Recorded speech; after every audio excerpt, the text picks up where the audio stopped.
That's not how it went, Frank. We only slept together. There were no feelings involved, and it didn't mean anything, Betty said with a casual smile. Betty, I wasn't sure if you were cheating or just out at a club, but now you've made it clear. Thanks for confirming, Frank replied, his voice composed. Hey, I'm Frank. I'm 25, and I've been with Betty for 3 years. We got married 9 months ago. If you'd asked me just a week ago how things were going, I would have said everything was perfect, trust, respect, and all the right ingredients for a healthy relationship. That's how it was when we first got together, and it felt effortless. Betty's lively, charismatic, and makes friends wherever she goes. I always admired that about her. She has this tight-knit group of friends from university who've stuck by her through the years. Honestly, they're a lot of fun, always laughing, joking, and poking fun at me. They call me Tango because I can hold my own at parties. Betty laughs with them and insists they're harmless, just a little wild at times, but it's all in good humor. I'm not bothered. I'm not the jealous or possessive type. I know Betty needs her space, and I give it to her. Once she joked, saying, I need girl time to complain about how annoying you are. I laughed, and she shot back, you tell them I'm too hot for them to handle. I rolled my eyes, but we both knew it was all in jest. Come on, Frank, she said, let's go. It became a regular thing. Every month, she would let me know when the girls were planning a weekend getaway. I never minded. She'd ask, is it okay if I go with the girls for the weekend? And I'd always say, sure, why not? I'd jokingly remind her to bring me back some chocolate fudge. We had a simple rule about these trips. No crazy nightclubs. It wasn't about trust. It was about respect. We both agreed on it when we first discussed it. I didn't want her doing anything that would make me uncomfortable, and she felt the same way. It was a mutual agreement. At least, that's what I thought. Last week, Betty mentioned another trip. Frank, she called, walking into the living room where the girls were discussing their weekend plans. The girls are thinking of going to Lakeview Hotel. I looked up from my laptop. Lakeview Hotel? Didn't you just go there a few months ago? Yeah, she replied, but it's close, and everyone loves it there. It's just for 2 nights. You won't even miss me. Hardly miss you? Who needs a reminder to eat their vegetables? I teased. She smiled. If you're not around, I'll leave a list. I raise my hands and surrender. Okay, go ahead. Just don't forget the fudge. She leaned in for a quick kiss. You're the best, she said. I didn't hesitate. I trusted her, without a second thought. Why wouldn't I? We'd been together for years, and she'd never given me a reason to doubt her. Sure, her friends were wilder than she was, but Betty had never been that type, or so I believed. Looking back now, I realize I didn't ask enough questions. I'm not the type to interrogate my wife, but maybe I should have been more observant. Her friends often made half-serious jokes, like they were hiding something. They would gather together and whisper, only to burst out laughing. I'd act suspicious and ask, what are you plotting now? They'd just laugh it off, and Betty would brush it aside, saying, they're just pranksters, don't worry. I'd raise an eyebrow and smile, don't worry, Shad. We're mostly angels. It seemed like a harmless cliche at the time. I didn't think much of it, but in hindsight, it almost seems funny. That is, until hindsight taps you on the shoulder and says, remember that thing you missed? Back then, everything seemed normal. Betty was my soulmate, and I trusted her. Isn't that what a healthy relationship is about?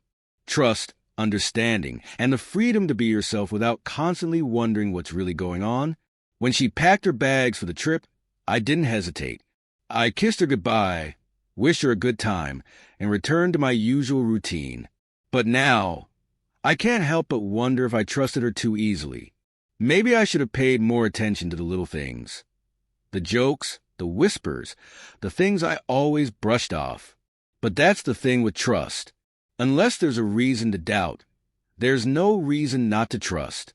Up until now, I hadn't questioned her, or at least I didn't think I had.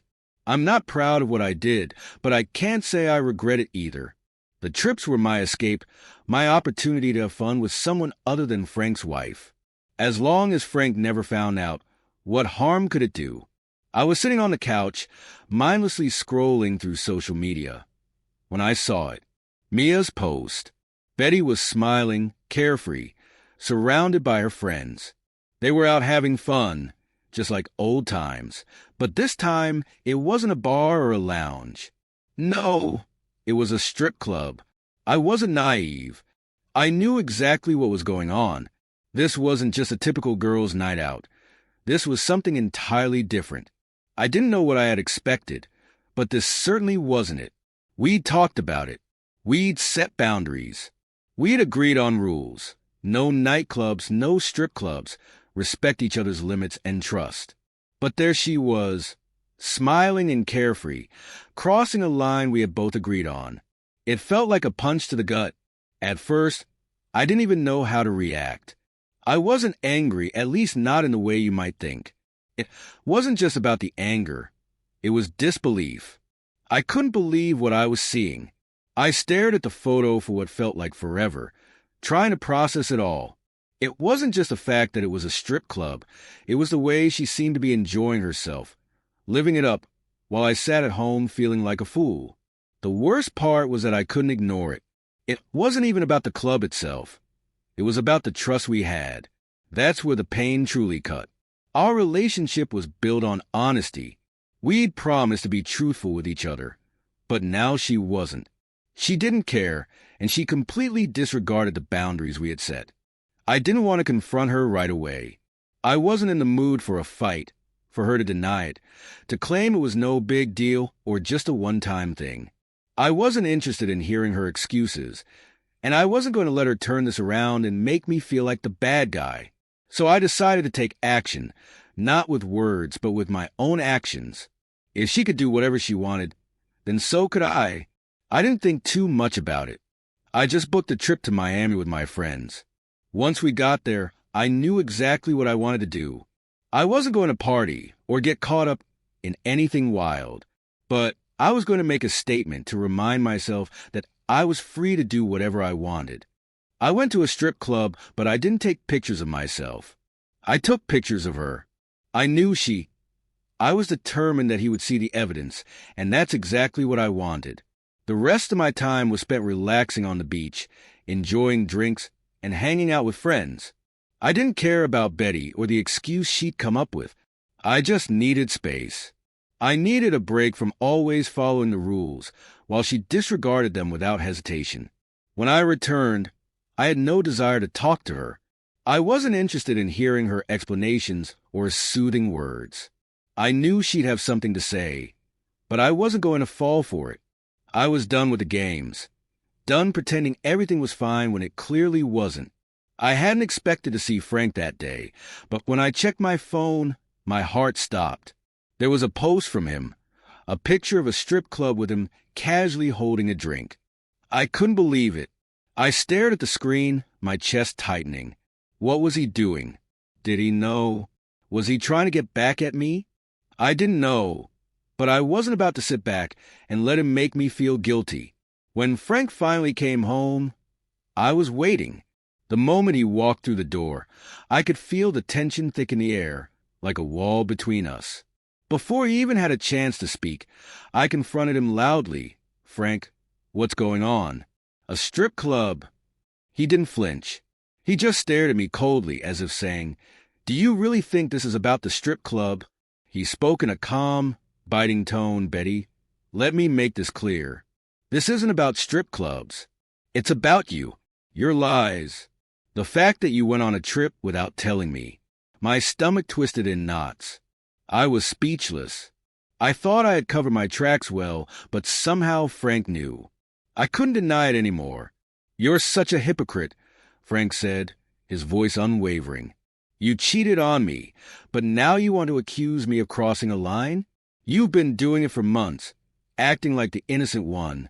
I tried to defend myself, but my words were weak, even to my own ears. "That's not what happened," I stammered. "It was just sex. No feelings, nothing." Frank laughed, but it wasn't a laugh of amusement. It was cold, empty. Betty, I don't know if you cheated on me or just went to a club, but now you've confirmed it. Thanks for that. The word stung more than I anticipated. I couldn't look him in the eye. All the excuses I had given myself were falling apart. I opened my mouth to argue, but only one thing came out. It was just a lapse, Frank, just a lapse. It doesn't mean anything. His response was unwavering. No matter how you try to justify it, you cheated on me, and now you're trying to act like it's nothing. But you're wrong. You crossed the line. I felt my cheeks burn, and I struggled to breathe. I tried to deny everything, to convince myself that it was somehow justified, but Frank wasn't hearing it. His words cut through the silence like a knife. Betty, that's it. I trusted you completely, and you made a fool of me. I've had enough. I was in shock. Wait, that's it? Are you really going to throw everything away? He didn't hesitate. After everything you've done, you have no right to ask for anything. You better go. I'm filing for divorce. I stood there, unable to process how quickly everything had unraveled. How did it all come to this? Frank began packing his things, and I could already feel the weight of the decision. This wasn't just his anger. It was final. No matter how much my family and friends pleaded with him to forgive me, he refused to change his mind. I could see it in his eyes. He wasn't going to forgive me, and I wasn't going to beg. So I did what anyone would do. I left out of spite. I surrounded myself with friends who wouldn't judge me or remind me of my mistakes. We partied, trying to forget everything. At first, it felt liberating. I told myself I was embracing freedom, living life to the fullest. But deep down, I felt empty. The laughter couldn't fill the void. The people around me didn't matter. The guilt lingered, and I realized too late that I had made an irreparable mistake. I had lost someone who truly cared about me. Frank walked away with his dignity, while I pretended everything was fine when it clearly wasn't. The consequences were harsher than I could have imagined, and now I had to face them alone.